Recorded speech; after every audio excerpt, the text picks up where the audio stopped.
Здравейте, уважаеми зрители! Отново вторник, 19:30. Вие сте с предаването Здраве за мен на телевизия ТВН. Аз съм доктор Александър Кунев и както всеки път ще разискваме различни здравни теми. Темата тази вечер е един проблем, който от много дълго време е неглижиран, а именно става въпрос за следоперативното лечение на рака на гърдата и реконструкцията на този така важен орган от човешкото тяло. Мои гости тази вечер са доктор Камен Конжухаров, здравейте. Здрасти. И доктор Живко Димитров. Здравейте.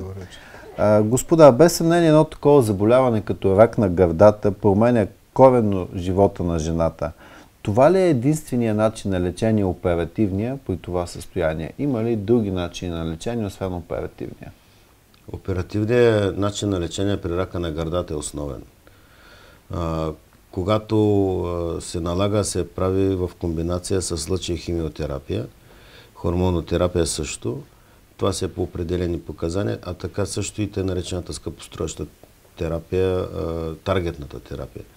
Въпросът е, тук говорим за обема на самата оперативна интервенция, понякога се налага просто цялата гърда да бъде отстранена, което е така доста сътресиращ ефект върху психиката на жените, тъй като когато кажеш на някой човек набързо да опише жена, нали, как би изглеждал, ще каже дълга коса, бюст и да речем дълги бедра, нали, нещо от този род. За жените бюста си е много важна част от тяхната сексапилност, общо взето сексапила е и сексуалното ни поведение взема около 50% от съзнателния ни живот. И едно лечение, което се прилага с такъв усъкътяващ не физически, ами повече психически ефект, трябва да има и някакво решение по-нататък, защото съвременната медицина цели не само физическото излекуване, но човек трябва да се върне в обществото и се запазена психика от самото лечение. И тук се намесват вече новите съвременни, те не са много съвременни, някои от тях са разработени дори в първата половина на 20 век за реконструкция на млечните жлези. Сега, работи се в една друга посока органосъхраняващи операции, но тези операции при рак на гърдата първо са с много строги показания относно стадия на туморния процес, на развитието на заболяването. Има и други показания, които са обема на самата млечна жлеза. Също така желанието на пациентката е много важно. Аз лично съм имал пациентка, която беше с много подходяща структура на гърдата и обем и с малък тумор, но тя каза, аз няма какво да я мисля тая гърда, просто трябва да се махне. Тя веднъж тумора беше много малък, значи говоря за тумор под 1 см, можеше да се направи органосъхраняваща операция. Обема беше достатъчен, за да се запази един така хубав бюст, обаче тя каза, аз вместо да мисля останалата част дали ще хване рак или не, по-добре да се махне. Така че показанията при органосъхраняващи операции стесняват всъщност броя на пациентките, които могат да останат с гърди при лечение на рак на гърдата. Когато процесът е в едната гърда, презастраховат ли се понякога пациентките да искат да се премахне и другата, без това да има медицинска индикация? По примера на някои актриси. Да си кажа честно, да, психозата покрай актрисите, нали, макар че тя си имаше съвсем реални показания това нещо да се направи, което тя го направи. Защото тя установи, че генетично де-факто е увредена и вероятността те наречената здрава гърда да хване рак на гърдата, нали, е много голяма. Сега, рядко се срещат жени, които да искат да им се махнат и двете гърди, защото едната е хванала рак на гърдата. Има медицински показания, пак рядко се среща и на двете гърди едновременно да има. Това се нарича синхронност или метахронност, зависи във времето, когато се появява туморния процес на другата гърда, да се премахнат гърдите. Аз съм виждал пациентки, казвам не са мои пациентки, те в София се оперираха, две еднояични близначки. Първата я оперираха от рак на гърдата на Националния онкологичен център, след 6 месеца другата и установиха рак на същата гърда и на същото място и след 2 години майка им също имаше рак на гърдата. Значи тук става въпрос за генетичен проблем, нали, който ще доведе до рак на гърдата и тук има показания да са махнати двете гърди. Тоест вече е показано. Да, но тук нататък какво правим? Нали, трябва все пак тези жени, защото те бяха млади, да продължат живота си по някакъв що го е комфортен начин, а те без гърди, т.е. една голяма част от женствеността на женското тяло го няма. Като го няма бюста, просто, нали, разбирате, че жените страдат психически от това нещо, спада им желанието въобще да контактуват с мъже. Те се чувстват втора ръка жени. Да, пренебрегнати. Да, има една козметична така система за сутиен с един желатинов имплантант, който се слага там в чашката на сутиена, но добре, а когато трябва да се достигне, има и бански костюми, които пак се слагат, нали, такива външни протези, но добре, когато се стигне до сексуални отношения, тя трябва да махне това нещо и остава пак с една гърда пред партньора си, което и него ще стресира и тя няма да се чувства комфортно. Тоест проблем. Да.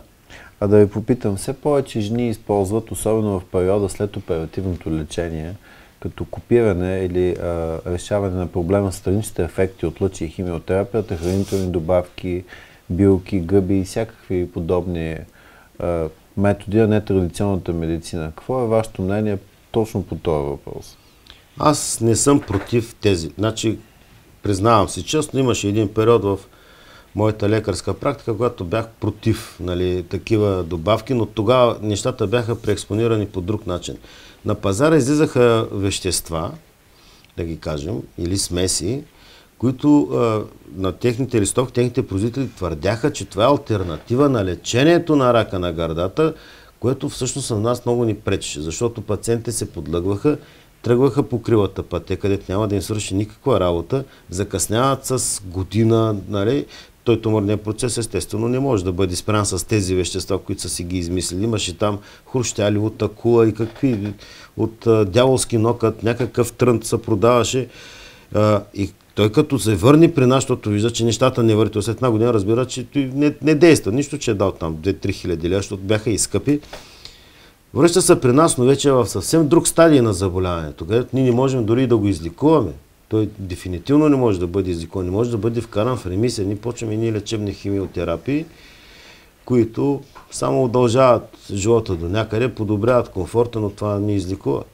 Да. Но гледам в съвременната, да го наречем парафармация, са се появили вещества, те наречените хранителни добавки. Това е игра на думи, но това е друга тема, които поне в листовките твърдят, че това ще подпомогне изчистването на организма от страничните ефекти на химиолъчетерапия, което го одобрявам. Наистина е необходимо организма да бъде подпомогнат след такова агресивно лечение, защото и химиотерапията и лъчетерапията си доста агресивни лечения. Даже понякога ги слагам като агресивност над оперативното лечение и за по-бързо възстановяване на организма и за по-добър комфорт на самия пациент могат да се използват такива вещества. Но да се заблуждава пациента, че някаква хранителна добавка ще го излекува от рак, просто е престъпление, но това си е вече въпрос на решение на други органи. Да, благодаря ви. Доктор Димитров, като специалист по пластична хирургия, бихте ли ни казали какво представлява реконструкцията на гърдата след частична или тотална премахване на органа? Доктор Кожухаров така доста подробно запозна аудиторията с проблема, както и с медицинския, така с емоционалния проблем. И както той каза, реконструкцията на гърдата е операция, която е въведена в, може би, средата на 20 век и може би като интересен факт да се знае, че всъщност силиконовите гръдни импланти са създадени и изобретени точно за реконструкция на гърда като начало, а след това вече преминавате в естетичната хирургия. Реконструкцията на гърдата представлява възстановяване на формата на тялото. По принцип, пластичната хирургия се занимаваме с формата на тялото. Сега, за съжаление, не може да възстановим функцията на органа, но може максимално да се доближим до първичната форма на тялото. И ако трябва да говорим за различни видове реконструкции, те могат да бъдат едномоментни, отложени, реконструкция със собствени тъкани, реконструкция с импланти и така нататък. Какво значи за нашите зрители ще е интересно реконструкция с собствени тъкани? Импланти повечето знаят. Какъв тип тъкан слагат? Реконструкцията с собствени тъкани, това е буквално с тъканите от самото тяло, като всъщност липсващата тъкан, там където е бил опериран органа, тая липсваща тъкан трябва да се замести по някакъв начин. Това е принципа на тая реконструкция. Има различни оперативни техники с вземане на кожно-мускулни ламба се нарича, да кажем, на медицински език. И това е вземане на част от кожата с подлежащия мускул и хранещ съд. Може да е от областта на гърба, така наречения латисимус мускул, или от областта на корема, което е правия коремен мускул, заедно с кожен остров. Той се премества с хирургична техника до местото на гърдата и там се оформя тая гърда. А бихте ли ни казали, кои пациентки са подходящи за реконструкция? Има ли пациентки, които няма какво да се направи, които чисто анатомично след операцията е трудно да се направи? Значи, подходящи или неподходящи пациенти зависи от, като трябва да сложим на първо място здравето на пациента. Значи изхождаме от този принцип, че ние първо трябва да ги лекуваме и след това всичко останало за тях. Трудно е да се каже точно ти си неподходящ пациент, но при някой има по-големи усложнения или всъщност така по-големи рискове. Значи тези, които имат нужда от някакво допълнително лечение, химиолъчетерапия, те задължително трябва да се проведат тази химиолъчетерапия. Може би неподходящи за такъв тип интервенция са хора или жени с много придружаващи заболявания, да кажем захарен диабет, инсулт, инфаркт, неща, които биха увредили общото състояние на организма. Операциите не са малки, не са леки. Възстановяването изисква определено време и усилия. Така че може да кажем, че неподходящи са пациенти с тежки придружаващи заболявания в терминален стадий на заболяването. За съжаление има и такива. И тия, които се нуждаят от някакви допълнителни адювантна терапия. По принцип говорим за реконструкция след операция. Има ли практика преди операцията да се направи консултация с специалист като вас, да се говори с хирурга, да се разбере какъв обем ще има? Нещо да се направи преди самата операция, което да ви е в полза след това? Винаги обичаме да се сравняваме с другите държави, европейци, американци и така нататък, но истината е, че при тях работят интердисциплинарни екипи. Значи, всяка жена, която й представи някакво такова лечение, тя има право да знае всичко по този проблем и обикновено това са екипи на онкохирург, пластичен хирург, психолог. Тя задължително преди операцията минава през тези специалисти, знае какво й предстои, знае какво може да се направи и мисля, че това е решението. Получава психологическа подкрепа от съответния специалист и съвсем по друг начин изглеждат нещата. Така че би могло да се направи. За съжаление в България, не само в Русия, в рамките на нашата страна не съм чувал да се работи по този начин. Все още. Надявам се скоро да се иде по този път. А как става самото избиране на имплант по отношение на вид, фирма, обем?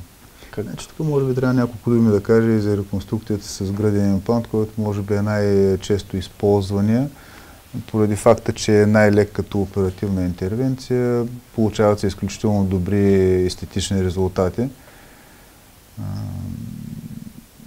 И избора на имплант става в зависимост от анатомичните особености, в зависимост от желанието на пациента. И там, като вземем под внимание всички останали фактори, които всички факти по отношение на заболяването, на предстоящо, на това, което е минало, тогава решаваме какво да направим. Това нещо се извършва на една консултация с пластичния хирург, който жената си е избрала да прави реконструкцията и там се уточняват всички тия подробности. Какво е времето, в което един имплант може да престои в една жена? Сменят ли се периодично? Ако жената е по-млада, 35-40 годишна, този имплант има ли някакъв срок на годност? Не, няма срок на годност. Това е така интересен въпрос, както се казва, благодаря за въпроса. Самите фирми-производители дават така наречената доживотна гаранция, като в рамките на целия живот на жената, при определени усложнения, те биха могли да го заменят. Единствено замяната на имплантите се налага при усложнения късни, да кажем капсулна контрактура, възпаление, скъсване на импланта или завъртане. Не е необходимо да се прави профилактична подмяна на имплантите. Да. А от този тип операции какво поема здравната каса? Поема ли нещо? Това е такъв интересен въпрос. Също малко извън медицината, но в момента конюнктурата е такава, че здравната каса разполага с такава клинична пътека. За съжаление, тя не е добре платена, но въпреки това ние можем да предоставим тази медицинска помощ на жените, както всички останали сфери, да ни спекулираме с това, че здравната каса ни поема. Тя в много сфери, както и в кардиологията, както и в други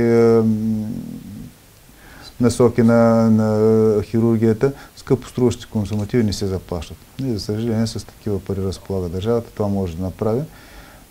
Скъпоструващия консуматив, това са експандерите, които служат за разширяване на тъканите и постоянните гръдни импланти. На този етап не се заплащат от здравната каса. Тоест, някои от нещата не се поемат от касата и се налагат да ги доплаща пациента. Но те са необходими, за да протече качествено на операция. Но искам да кажа, че не е само за тези импланти. По принцип това си е начин на работа и не виждам някаква такава новина. Има ли сте, доктор Димитров, в практиката си пациентка, която е била показана, имало е възможност, но се отказала да си направи реконструкция на гърдата и с какви мотиви най-често отказват? Вижте, ние никога не караме на сила да се прави реконструкция на гърдата. Обикновено обратно, пациенти, които имат информация, те решават, че желаят това нещо и идват при нас. По-скоро сме имали обратния случай. Много силно желая жената, но по една или друга причина в момента не може това да се осъществи. За Русе има ли пациентки, които са възползвали от тази услуга? Не са много, но има. Има. А по принцип в България как стои въпроса? Къде ситуираме ние на европейския здравен пазар? Трудно ми е да кажа. Не европейския, но българския. Нещо зададе въпроса за България. Трудно ми е да кажа, нямам тая статистика, не мога да кажа, но се работи. Работи се в тая посока. Очакваме резултат. Всъщност, нямам статистика, не мога да кажа колко пациенти. Точно това е, че когато преминат през пълното си онкологично лечение, ние ще си ги насочваме към доктор Димитров и другите специалисти, които... Но всъщност той прояви последно време желание да така по-интензивно, за реконструкция на гърдите. Сътрудничество, това е истина. Значи важното е сътрудничество. Всеки да си прави това, от което разбира. И мисля, че ще завършим по този начин истинското лечение от рак на гърдата. Защото то започва с един стрес за жената, първо, че има рак на гърдата. Повечето от тях се надяват, защото са информирани, че може да им се запази гърдата, но ние когато преценим, че не може, още един път се стресира. И когато знаят обаче, че може да се направи реконструктивна операция и така, самата хирургия да възстанови формата на тялото, те вече по-спокойно ще приемат и самото лечение. По-лесно се взема решението за това нещо. Точно това е. Ако излезем от рамката само на карцинома на гърдата, доктор Георгиев, имате ли пациенти след, да речем, кожни карциноми, на които и се налага да правите реконструкции, които може би по-алтернативно? Карцинома е много често явление, тогава се налагат те вече не са реконструкция, някакво пластично закриване на дефекта, което вече съвсем друга тема и малко по-скучна. Добре, благодаря ви, господа. Благодаря и на вас, уважаеми зрители, че бяхте с нашето предаване и нашите гости и слушахте какво говорихме. Очакваме вашите въпроси на нашия редакционен телефон 0885 009 121. Благодаря ви, бъдете здрави!